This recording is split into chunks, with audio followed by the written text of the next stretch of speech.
It's hard to watch that video every time.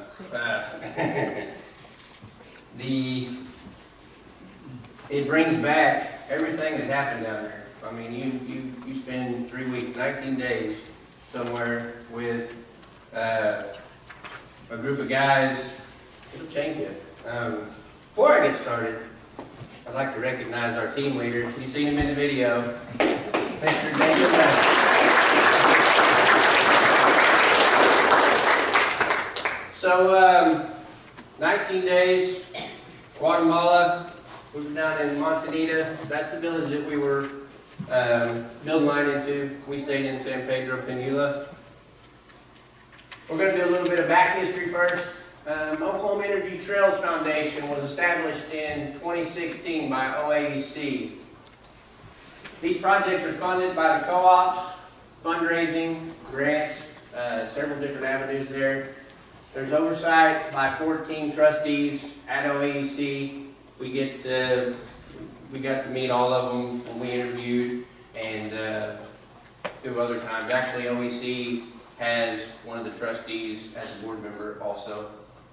It is a non-for-profit 501c3, which means that it is tax deductible, so it helps out a lot. If you see me point, I'm pointing at Bryce because I don't have a clicker. There's been 5 trips from 2016 to 2022, 662 first-time connections, 42 volunteers, and 20 co-ops involved. So 42 volunteers, 42 different stories that you could potentially hear of life-changing events. We electrified La Montanita de la Virgen.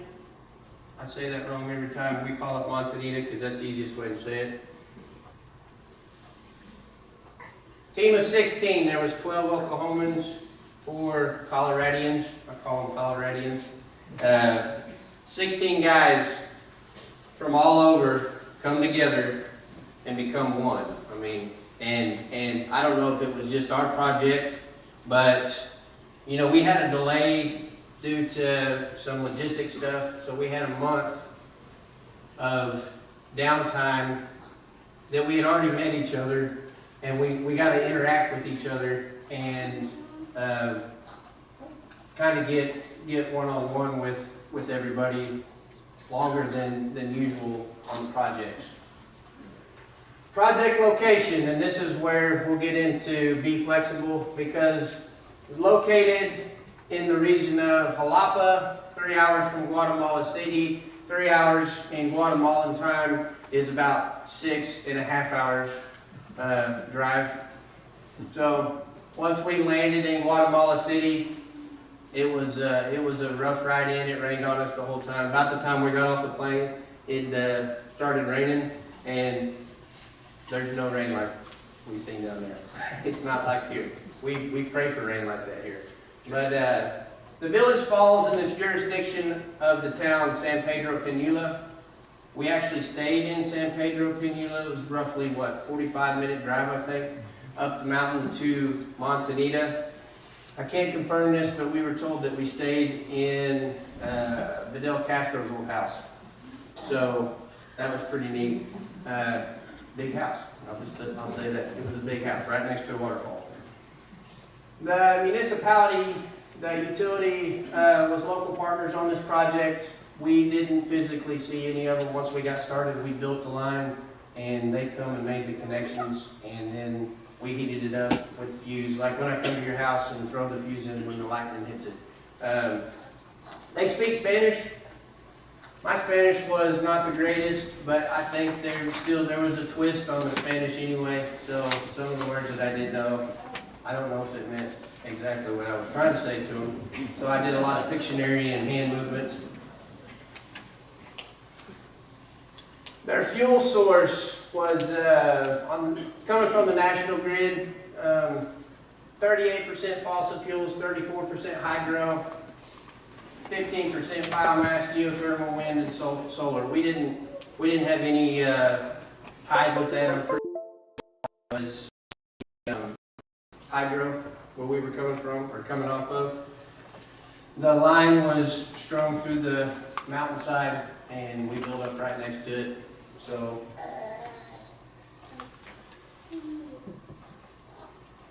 by the numbers, there was 84 new connections that could be made there, 81 homes, 2 churches, and 1 elementary school. We used our, we called it the warehouse, but our warehouse was one of the buildings right next to the 2 churches, and I would say one was a church, the other one was like a community, almost like a community center for them. We would have lunch and stuff there, and My knee hit the power button. be flexible. While we were there, the villagers had what they consider meter poles. You know, our meter poles are wood, and we stick a meter base on the side of it, and we board to it. They're for concrete. So they had a few concrete poles setting up ready to go with meter bases, and during our 19-day stay there was concrete coming in by the truckloads, and they don't have vehicles and all that stuff, so they carried it in. 80-pound sacks, weren't they? 80-pound sacks, and I'm telling you, there was some older gentlemen carrying them things where I carried one, and I don't know how they did it. So the church was right next to the school. The school had 2 rooms. We got to play with the children every day. I think there was a few days where they were actually playing. It was a farming village. They had several different sources of farming that they kind of made money at. And they had I'm pretty sure they had other jobs, because they would come in as a whole, as a village, and when they needed to do what they needed to with no tractors. Whenever they plowed fields, it was all done by hand, every bit of it. Which their fields out there were on inclines like this. You know, there was corn planted in places where I wasn't comfortable climbing down. You know, but I don't think there's anything else I can talk about that one word.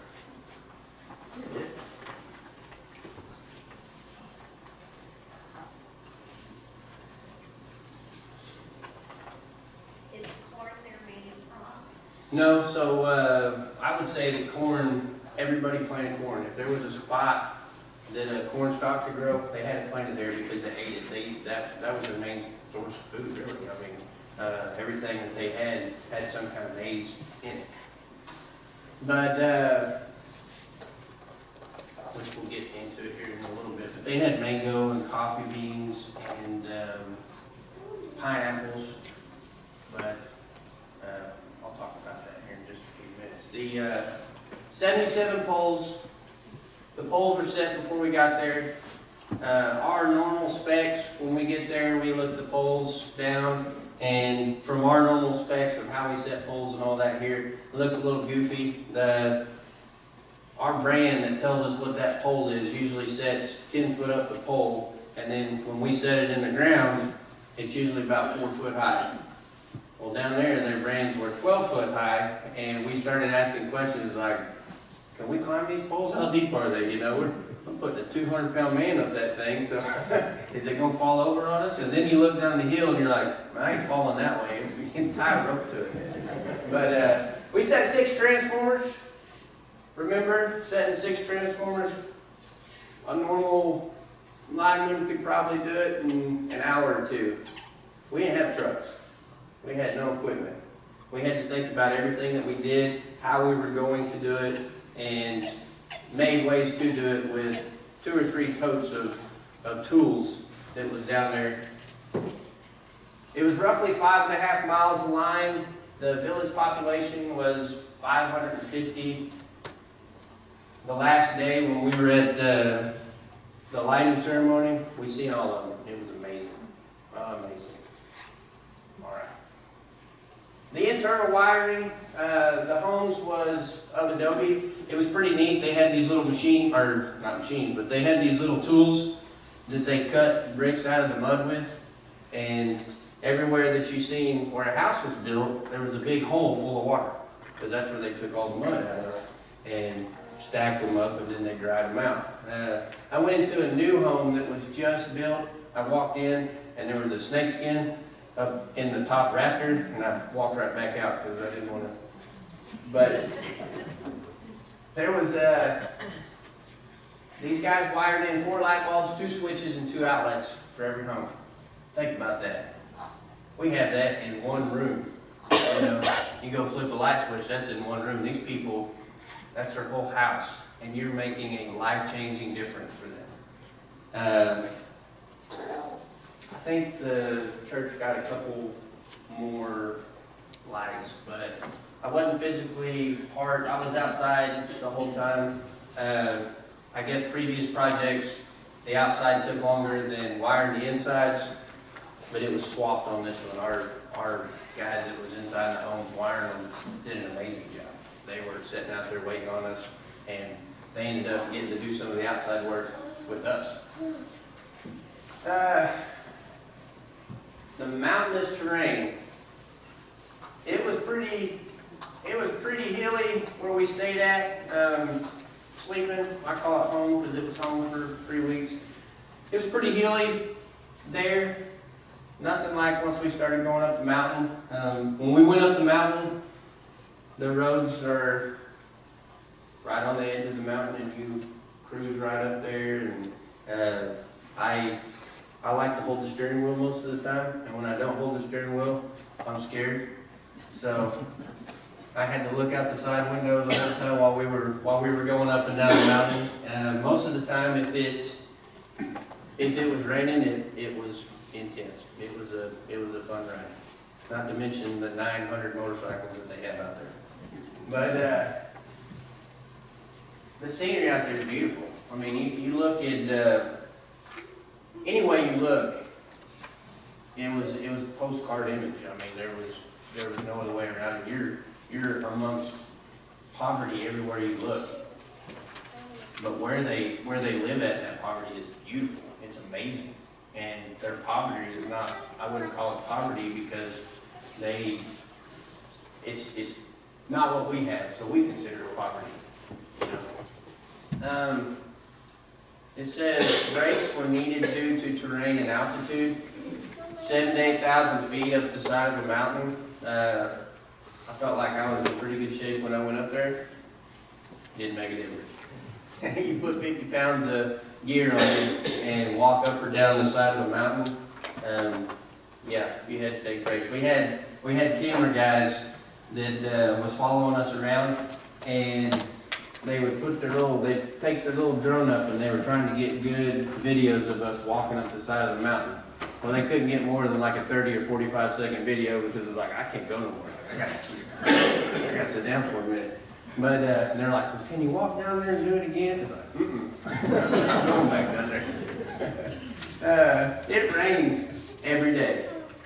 Now, the previous 4 projects, I'm pretty sure it rained on them all the time.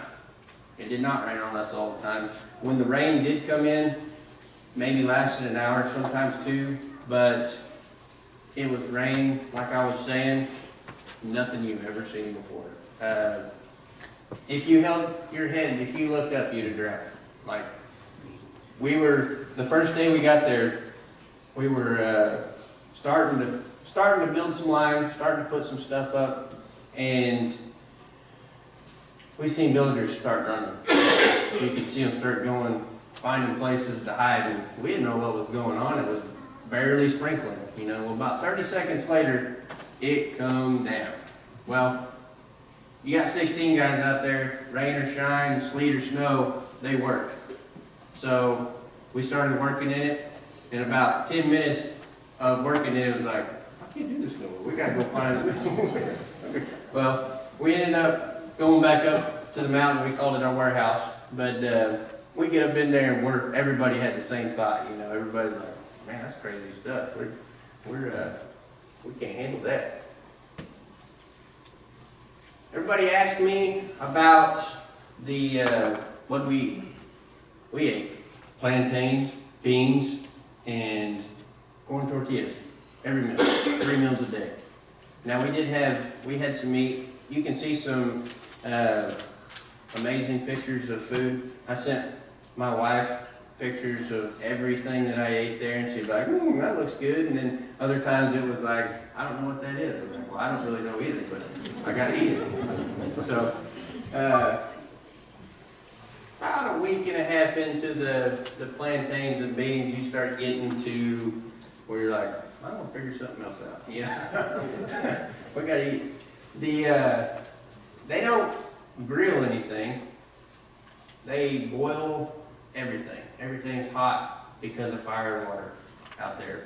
The plantains were boiled, and when I first got there, never had a plantain in my life, and it's like, man, I can do this. This is pretty good. And like I said, about a week later, I was like, I can't eat no more plantains. So we got. I was telling you about their what they grow out there. Some of their crops. You know, pineapples were everywhere. And when we first got there, the guys were like, man, look at all them pineapples. And I'm kind of looking around, and I'm like, oh yeah, that's pineapples everywhere. I thought they come out of trees. Okay? I watched too much SpongeBob. But I thought they come out of trees. So I'm looking up, and I didn't want to be the odd man. I was like, man, there's pineapples everywhere, you know? And then I kind of kicked one. I was like, what is that? I was like, there's a pineapple on the ground. Everybody raise their hand who thought pineapples come out of trees. Yeah, they do not. They come out of the ground. So, they do mango. We wasn't in season while we were up there for mango. Didn't get to try any mango. Coffee bean wasn't in season, but I was told if you find a red one, eat it, and it will send you to the moon.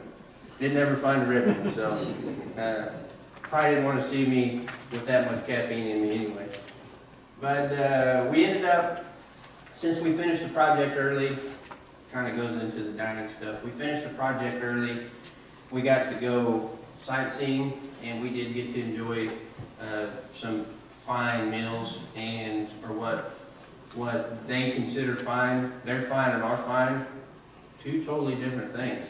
Still amazing. Like when you eat beans, plantains, and corn tortillas with some mystery meat every night, you're like, wow, this is, you know, I had a burrito one day, and I was like, this is amazing, you know.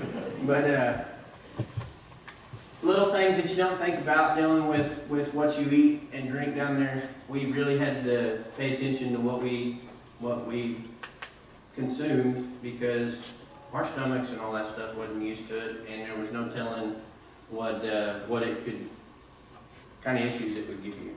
So the doctor gave me 2 pills, or 3 pills actually, and he said, okay, if you eat something and it gives you troubles, you take 2 pills one day and 1 pill the next day, and if you ain't fixed, you better find a doctor. And I'm a long ways away from the doctor, you know. I didn't ever have any issues. We got to eat at McDonald's a couple times. Their McDonald's down there is fine down there. That's like a ranch steakhouse for us. You walk in there, it's high dining. It was pretty good. Now, trying to explain to them what a Big Mac is was a whole other different story. But their local lifestyle was just normal people living without electricity. If you never had electricity, you don't know what it is. When we don't have electricity for 30 minutes, it's uh-oh time, you know, we got to figure something out. yeah, we got to do something. We got refrigerators that we got, you know, and you're just like, hey, Brad, lights went off. And then I just say, oh, I'm headed your way. I'm like, oh yeah, whole half the countryside's off right now. I got a big fireball just coming off of 81 highway. We'll figure it out. With no electricity, I mean, you've seen some of it in the video. At nighttime, they light candles. We don't know what that's like. We can't even imagine lighting candles, you know. We think it's fun when the power is off. Let's go light a candle and we'll all sit around the table. You sit around the table for 15 minutes and you're like, I don't like this. Let's go do something. Let's go to town. the most simple people that you can imagine. I mean, they live life with simplicity, and you get down there, and you want to go, work as fast and as hard as you can, because that's what read into these 16 linemen that went down there, these 16 volunteers. That's what we do. When we hit the ground, we go. You know, no ifs, ands, or buts. Don't care what the weather is. Don't care what stands in front of us. We want to go down there and make something happen. You know, we had a goal in mind, we wanted to do it. You get down there and you see how simple everything is, and you learn to be flexible, and you learn that your watch and what time it is does not matter, because they're simple. If they need to do something, they do it. If they want to do something, they do it. And if it can be done a different way than you're used to, they'll do it that way. And that's when the self-evaluation sets in. You know, for me, I started self-evaluating when we first got there, because when I walked in and seen everything, I was like, man, I can teach these people so much. I can show these people so much simpler way of doing this, faster way. And the reality is, they were showing me what I needed to do, how I needed to live. Brad, what's the picture in the middle there? Looks like a wagon. What's it in? And it looks like a baby. It looks like I didn't ever see that while we were out there, but it may be like a baby carriage, Okay. something like that. Go back. Their sources are scarce out there. They make use of everything. We use what we need to. We throw everything else away. So when we got on the project and we were actually building, we were out there amongst the villagers and putting up line and doing what we do. We would set stuff down that was no use to us, no value to us, and we were going to come back and pick it all up at the end of the day. Well, after the first couple days, we figured out there was no trash. There's nothing to pick up. You know why? Because they were watching us. And as soon as we get done with something, they would come in behind us and take it and use it. So we had a villager.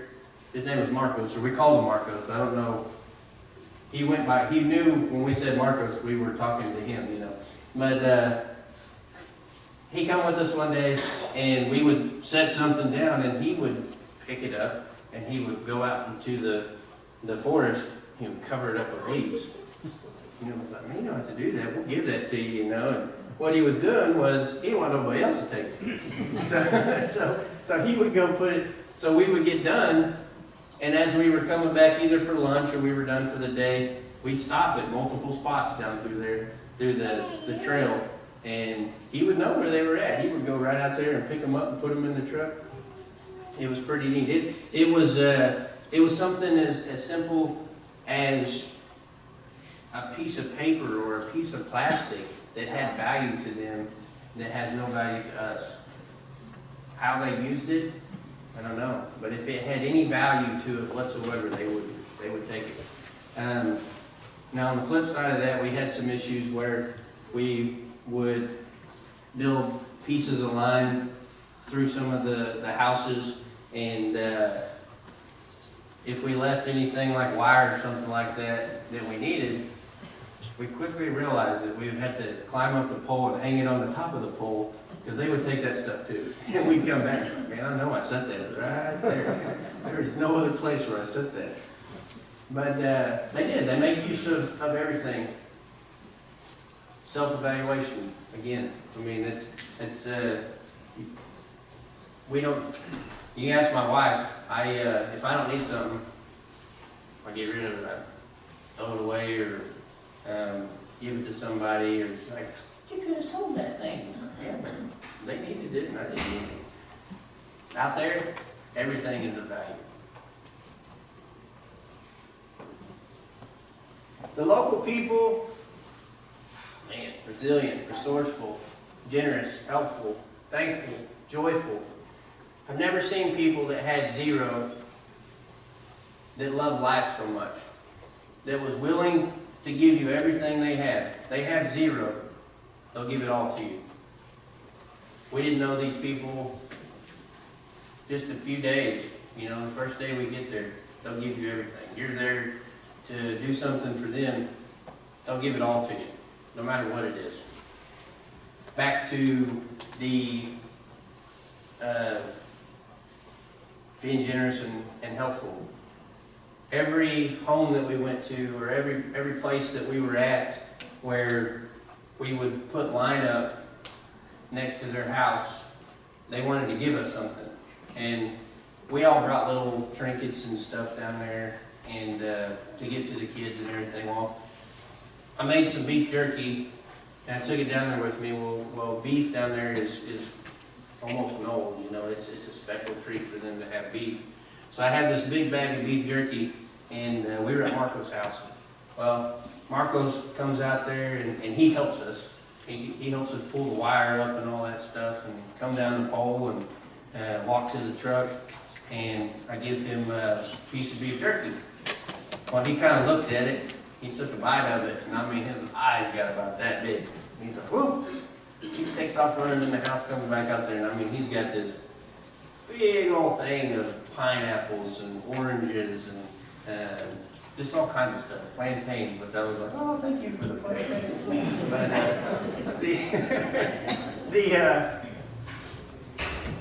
after we traded or bartered, you know, he wanted more. So he went back inside and come back out, and some of the team that was with me, which I'll refer to them as, we had Billy and then we had the Tiger and Caldwell, but Billy had some stuff. He gave some necklaces to him, and Tiger had some stuff he gave to him and all that. Well, we had a line of villagers that wanted to trade for beef jerky after that, you know. It was like, oh. They all wanted a piece of beef jerky. But we were glad to do it, and if you've never had a pineapple cut right off of the ground level vine, whatever you want to call it, if you've never had a pineapple cut off of freshness, I've tried to eat pineapple here, and it has ruined it for me. There's nothing like it. And they take the tops of them pineapples and they just throw them out into the weeds, and then pineapples will pop another one up right wherever they fell. Well, I've tried that a couple times. It didn't work in our hard soil. But how joyful, how thankful these people are. Every place that we went, they were so generous, wanted to help us out any way that they could.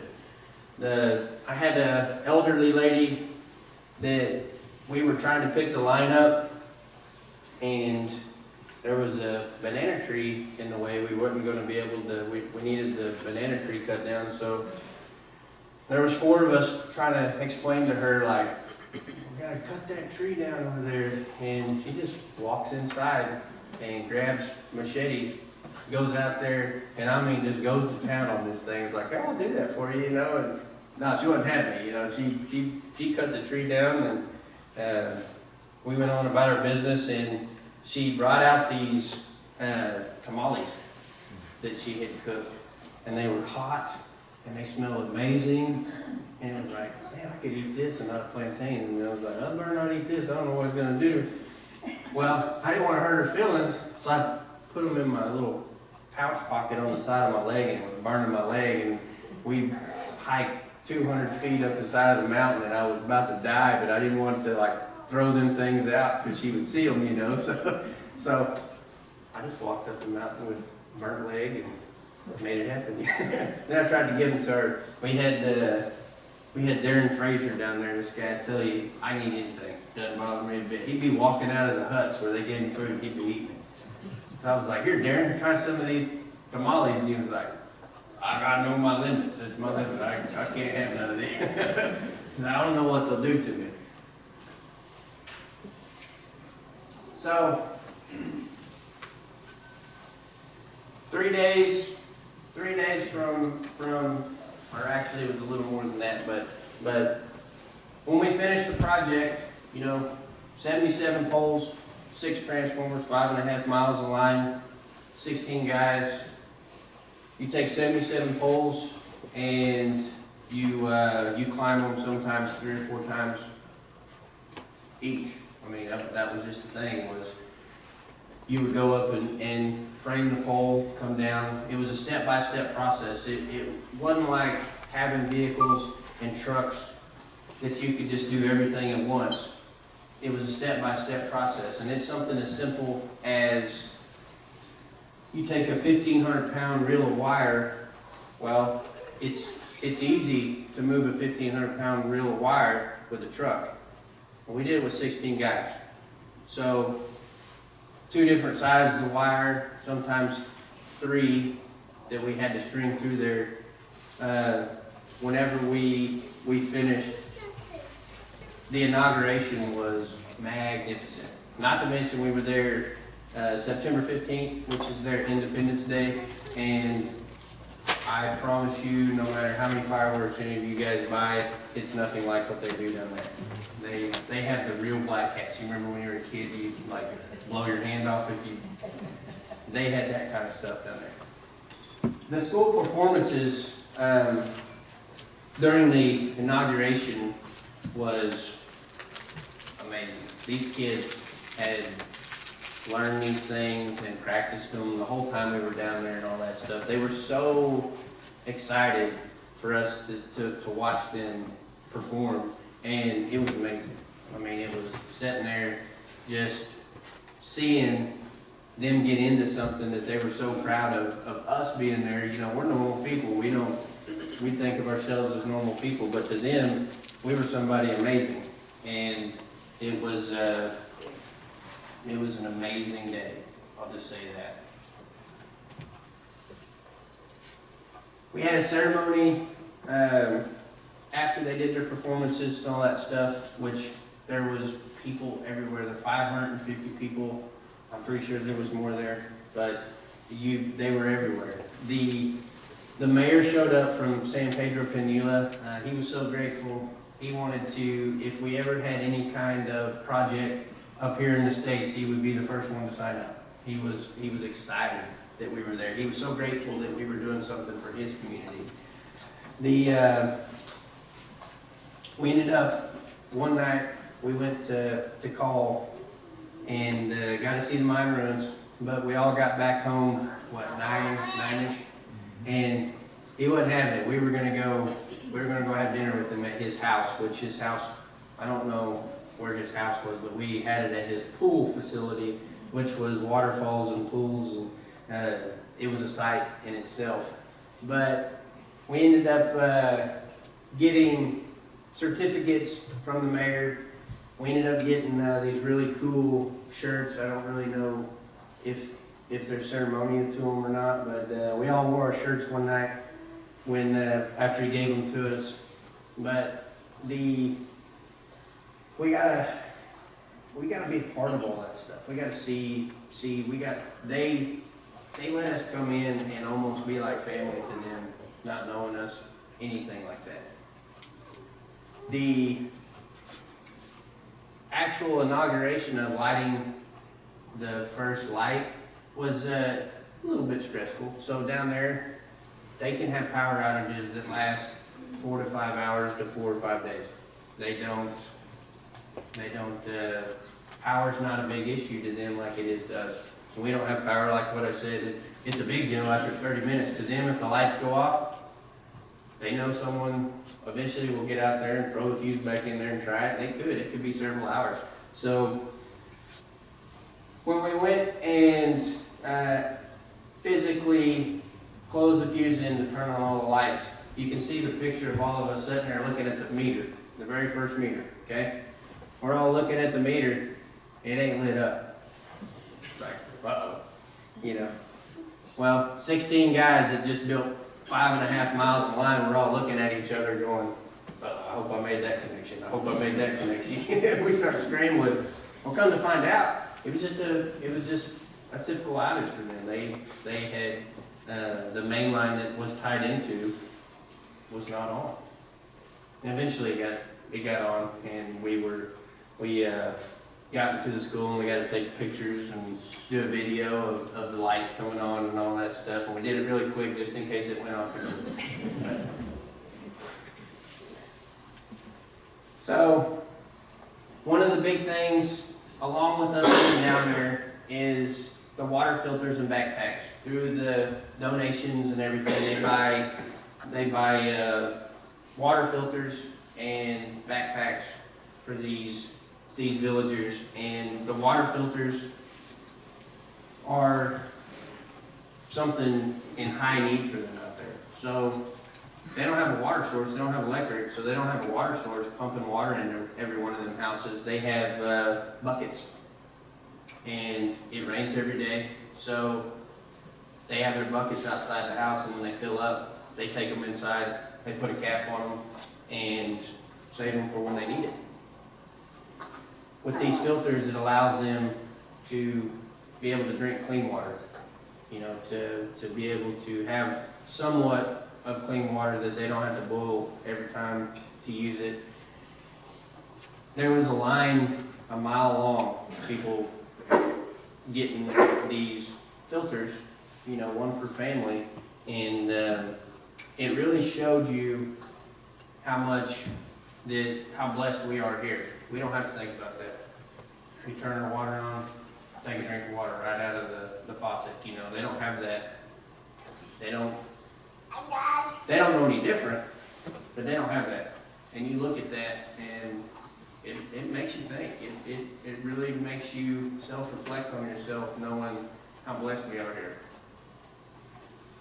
So here's the turning of the lights. It should play. I don't know if it's going to play or not. But if it doesn't, it's, there it goes. Maybe.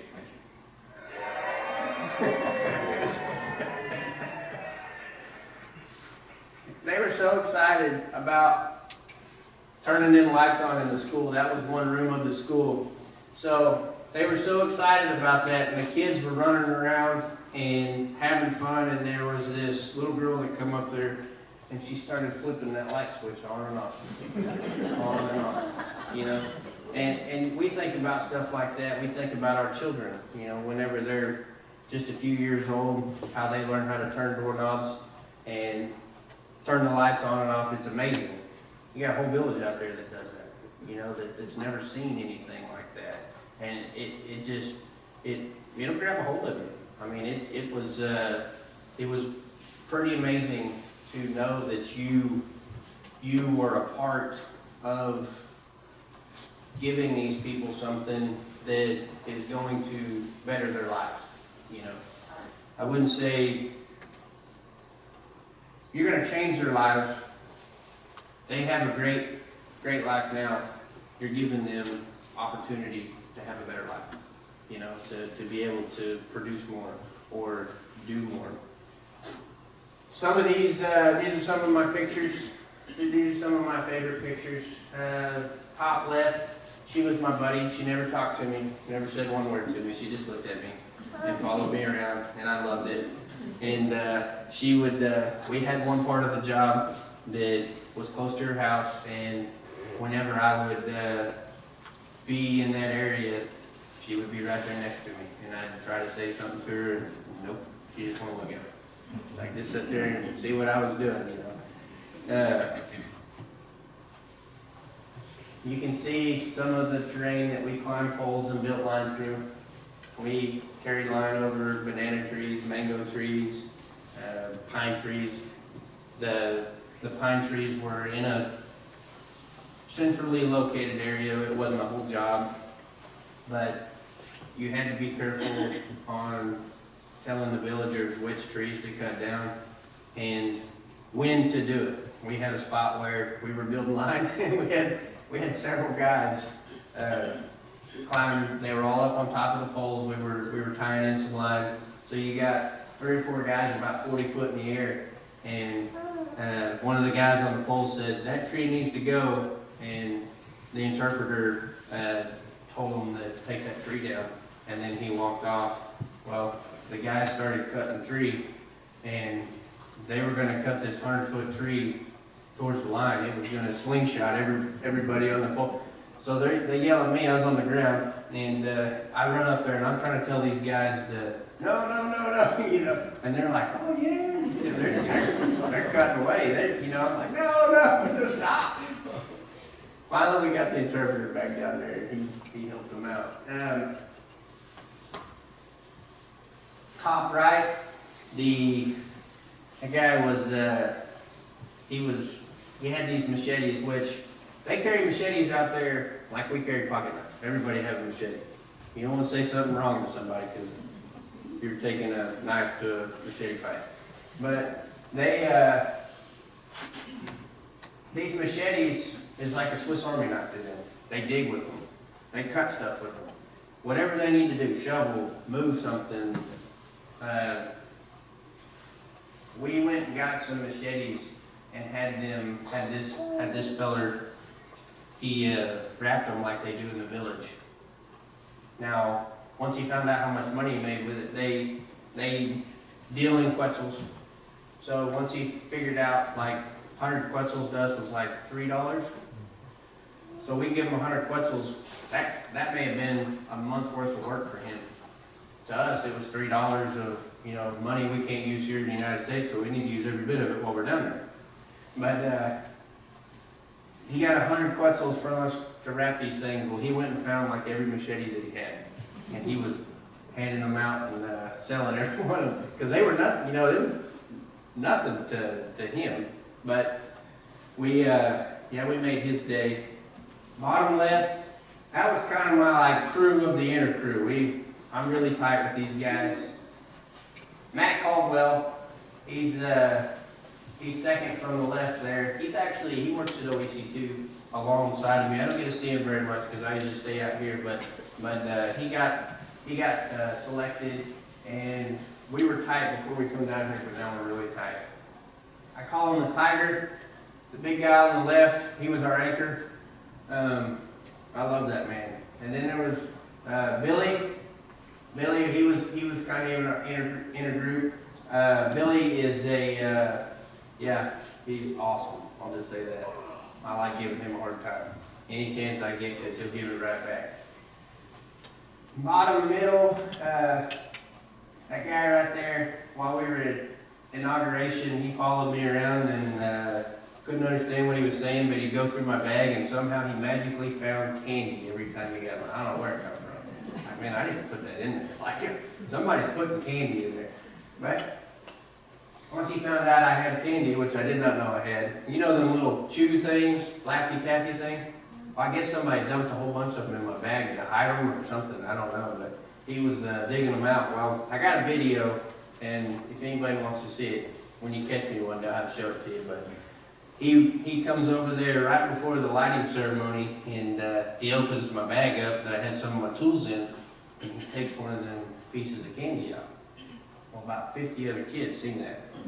And I'm telling you what, I showed my wife the video, but my tools got scattered everywhere.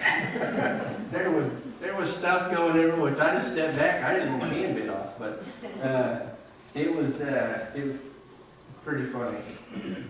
So I was telling you about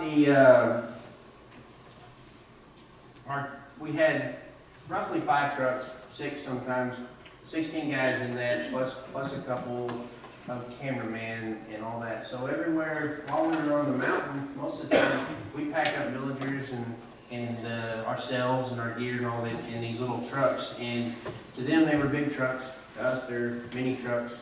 But those trucks are tougher than nails.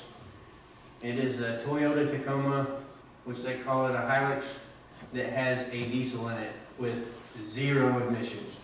None whatsoever. Like, that dude would run. Like, if you needed to go up the side of the mountain, it would goat its way all the way up there. No questions asked. But we'd load our gear up, and we would all pile in the back on top of the gear and head up the mountain wherever we needed to be at.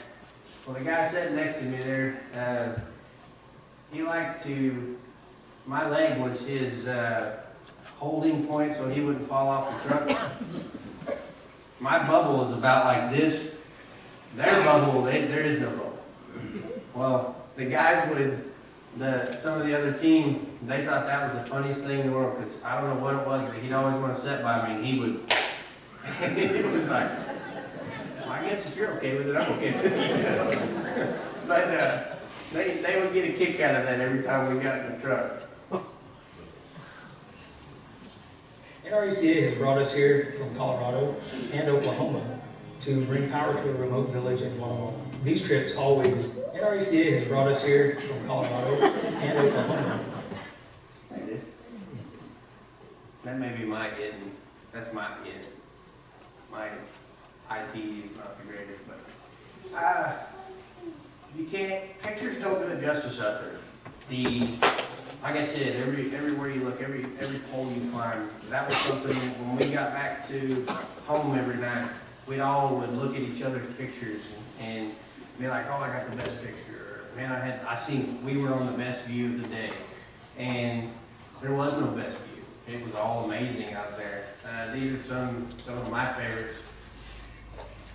There's nothing that I can show you from a picture that would do justice. There's no words that I can say to you that would do justice of what went on down there. It's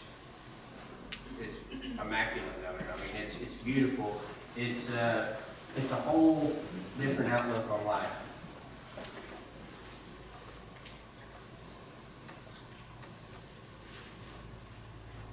This is where it gets real. So, the project was to go somewhere and change your life. The result was coming home, changed yourself. I don't know how to explain it, but your self-evaluation, your outlook on life. Nobody thinks that a 3-week period could change somebody, but it does. It does. There's 19 days living with 16 guys. They're the only ones that know what you're saying down there. Will change you.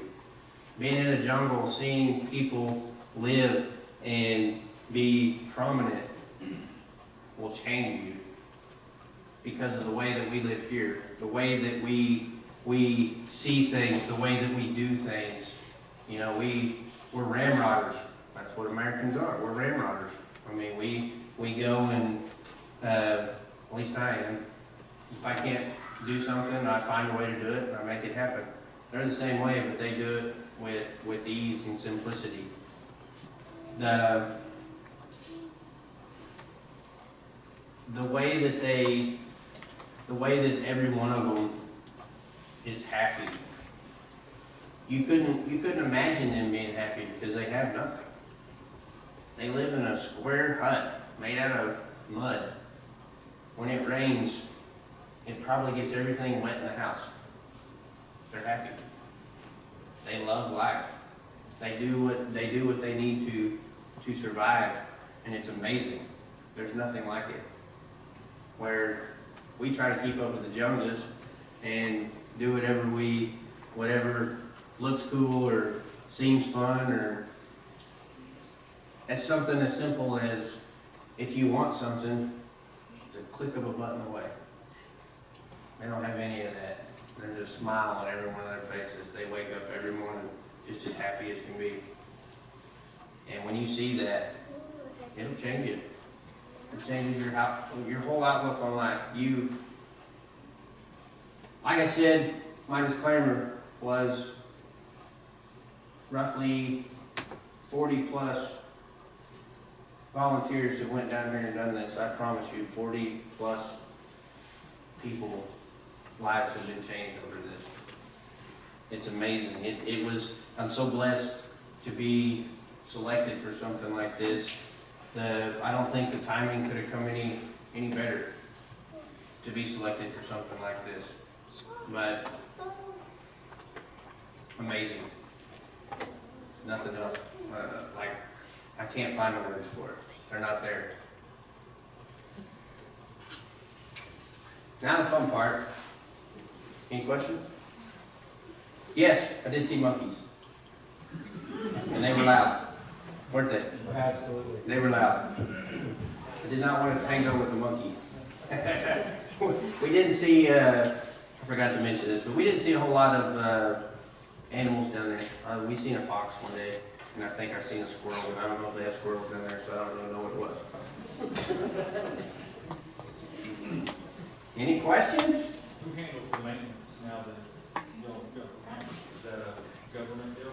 No, so the municipality, they're supposed to, but it was pretty much an unwritten rule that we go down there and we do the best job, no matter how long it takes, the best job that we can do there because their maintenance program is no, it's not there, you know. Something like every one of your houses, we have fused off. So if Brad, your house goes off, nobody else's goes off unless it's a major deal. Down there, if one house goes off, they're all gonna go off. And I can come to your house and I can troubleshoot in less than 5 minutes and tell you what the issue is. There's some guy that rolls up on a motorcycle on a yellow stick and has to walk 5.5 miles to figure out what just caused this outage. And if he finds the squirrel that I think I've seen, you know, that could be it, and it could take him a long time. But that's what we were told was, there is no real maintenance program once it's built in. So the house got 2 outlets? Each house got 2 outlets? Yes, I believe so. What will they plug into that? Somebody behind them? Well, I'd say a big thing is their corn grinder. That's major to them. So while we were out there, you could hear different times of the day. You could hear corn mill firing up, and they would be grinding corn to get ready to feed everybody, the families, and all that stuff. And that alone gave them the extra time to do other things. I think there was a project before that talked about it may take them 8 hours a day to make sure that the village is fed. Well, all the women and children do that. Well, now they got electricity, they plug these corn mills in, it takes them a couple hours. Now the girls of that village was able to go to school. So, I will say they all had cell phones. And you know how much I like taking pictures of things. Before we got there, they had solar panels that would charge their cell phone, and I was the one getting pictures taken of all the time. They, you know, something they never seen where it was a little bit different being on the other side of the camera. So, yeah, they will just the not having to light candles and having the light. So each one of their houses, or most of them, we went into a few. Didn't get to see all of them, but you know, they had their beds and their couch, and it was, they kept them up really nice. You know, a lot of them were pretty fancy to their standards. And then the other side of the house would be a kitchen where a fire was going 24 hours a day, nonstop. They had some of the villagers, we would see them walking down, when we were coming home, we would see them walking down the highway, which, like I said, was a scary place. They walked or had motorcycles, but they would have people with wood on their back just for the next day or 2 days, just to burn. No questions? None whatsoever. Okay, thank you, sir. You gonna have plantains and rocks? Oh. Damon will testify that plantains are awesome for just a short period of time. Yeah. It's like a miniature banana that does not taste like a banana. Yeah. I got to the point where I would mix everything together. I was like, it's gotta taste better. And no pepper or salt. Like there is nothing. Like it's what you have is what you, when we went to McDonald's the first time, I grabbed a handful of peppers, and because I knew I wouldn't see them any other time, and sure enough, we did not. So, like breakfast, we'd have beans, plantains, and scrambled eggs. Well, about day 3, I was mixing it all together and was like, okay, here we go. I gotta eat. You get on the mountain and you're working all day, and you have to eat everything that's put in front of you because you're burning 5,000 calories a day, so didn't matter what it was, I just ate it. My wife, I'd send a picture to her and she's like, what is that? I don't know, but I already ate it. Like the styrofoam's in the trash, so I had to eat it. Now we did have, do what? Did they have any animals, cows or chickens or? So what I seen was they did, so every cow down there was a Bremer, every one of them. They all had jelly humps. But I think they were more on the milk side. I don't know that for sure, but they would have it pinned up pretty tight. And you don't have refrigeration, so if you slaughter a cow, it's going to be eaten right there. They had chickens and they had a couple turkeys because I like to call to the turkeys all day long. Every time I walk by there, I was like, ooh, and they would all freak out, But they had dogs everywhere, so their style of dog is not like our style of dog. They're pets and they stay on the couch and they're treated like family down there. Most of the dogs are pretty wild, like they're kind of a nuisance down there to them. I don't know what the main what you would call them. As far as the dog, like what Yeah. breed? No, just Oh, I'd say that they were a nuisance. Yeah, they're a feral dog. Yeah. I mean, I think maybe in Antigua we may have seen a few, what you would consider a purebred dog, German Shepherd, a couple here and there, but that was in the upper echelon of the community. Nothing like that in the village. Yeah, feral dogs. They are everywhere and they all look exactly alike. They were just a different color. And they knew where the food came from. They liked Americans because nobody else fed them, we fed them, which was a bad thing. But no, there was chickens. They had chickens.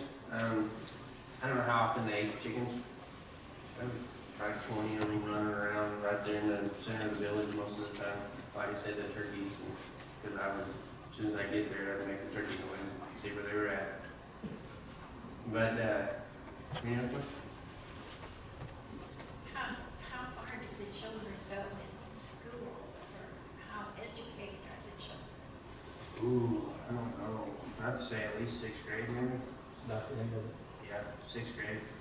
It was probably 50 kids, you'd say. It was probably 50 kids from kindergarten all the way up.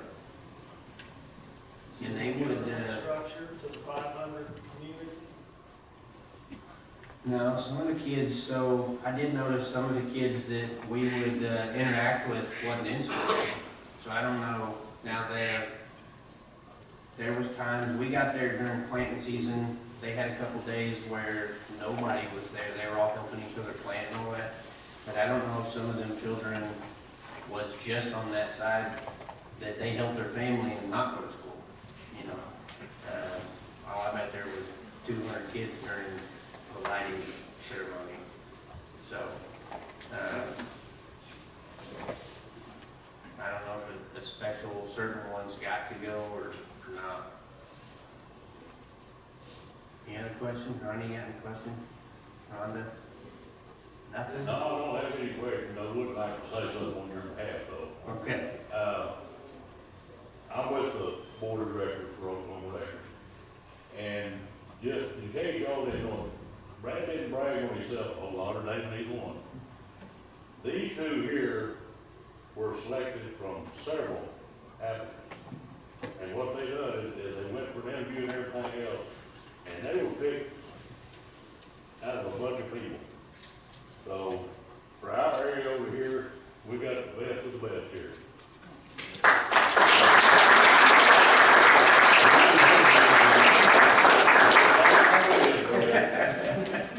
Well, if there's, any other questions?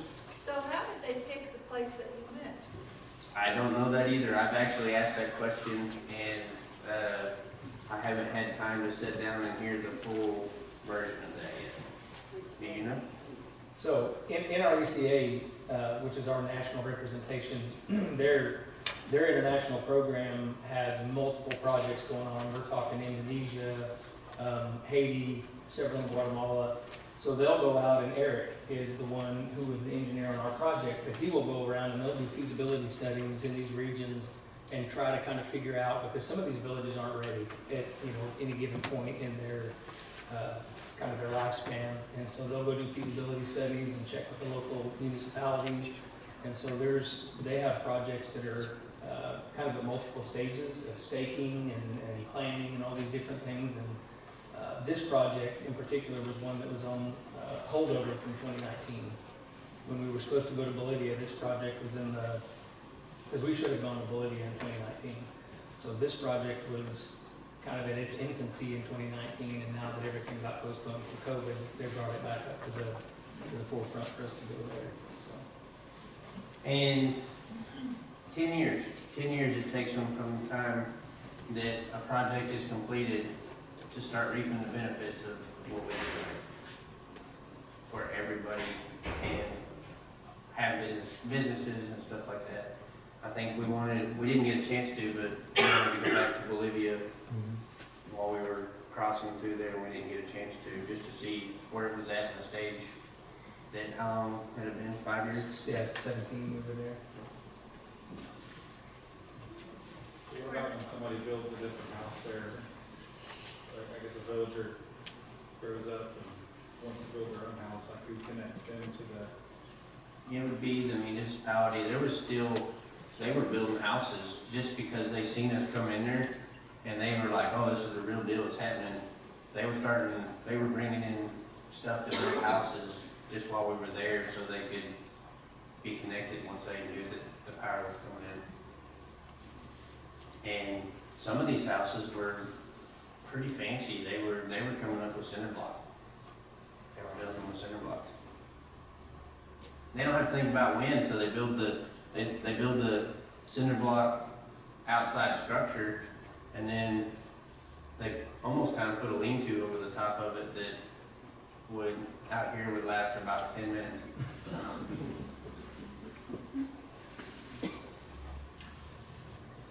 No other question?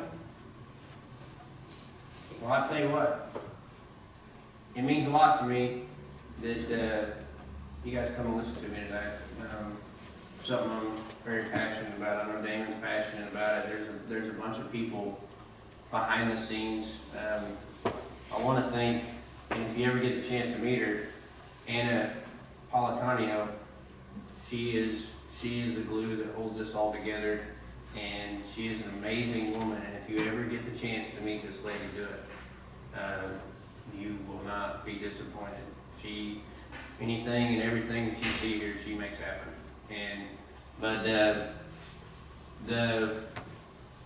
I spent many years wanting to do this or be able to be selected on something like this. I didn't have any idea what I was in store for. Everything that I thought and everything that went through my head before, when I got home, completely different. And it's a life-changing experience. It changed 40-something people, plus everybody else that's a part of it. It changed the village that you go to. It's an amazing foundation that does an amazing work that not only gives to somebody in a third world country, but it gives right back here at home. Because 40 people come home changed, they get to tell everybody else, and hopefully it changes them or makes them think or creates something where a wheel starts turning in their head. But thank you guys. Let's go eat some pizza.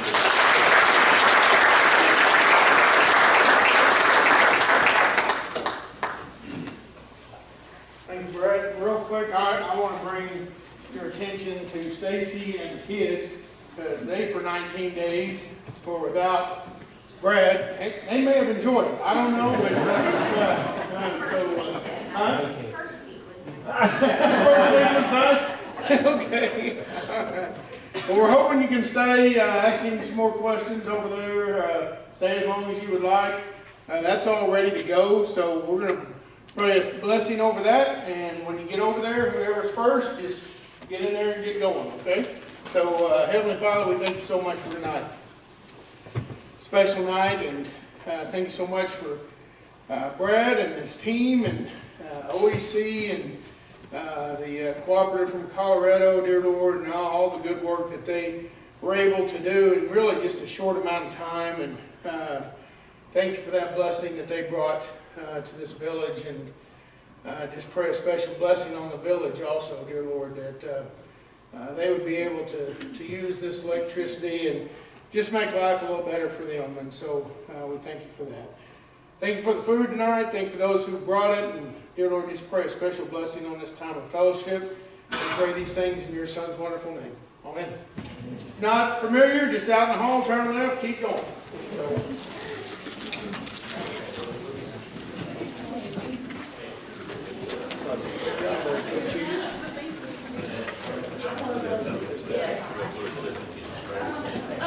Good job with the knee back there, bro. I heard it click. I was like, I know what that sound means. When I was trying, like, I guess the live stream's not working. What's not working? The live stream. Oh, really? Yeah, he wanted me to live stream. That's what I was trying to fix, and I'm like over here scrambling trying to get it working, and the click goes up. Good try. Always something. Thanks, bro. What? I was talking about my knee hitting me. Huh? I was talking about my knee hitting me. That was awesome. I thought it was awesome.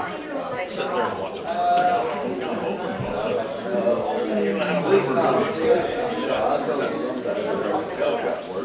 So you got there next time. You have to rush down the neighborhood.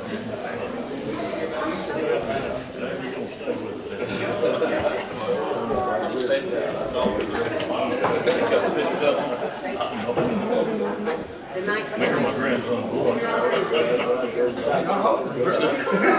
This should be our number.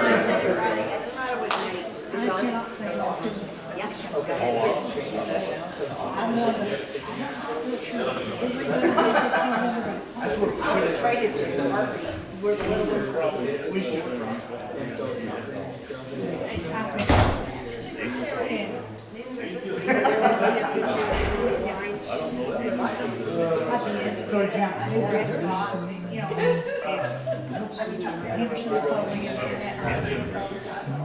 It's one of those, okay, in a little bit, I want to get pictures in your video. Here's mine, your life. You sent me one time. I mean, they went out. About 15 minutes later, I did a video. Station 4 miles from my house was on fire. That's how that's awesome.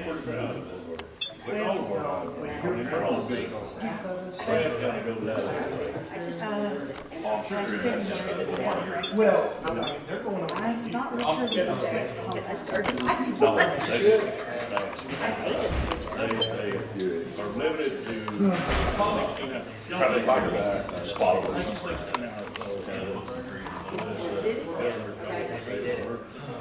and then they can work. The very first video, I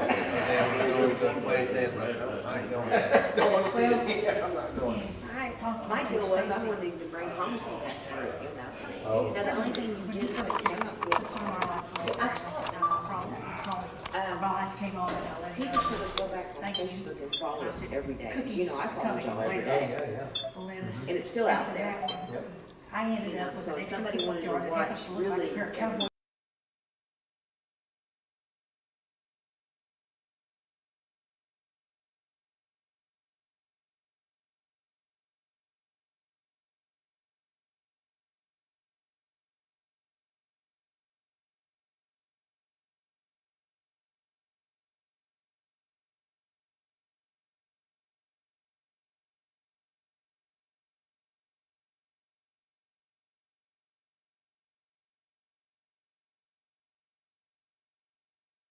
Yeah, pretty much.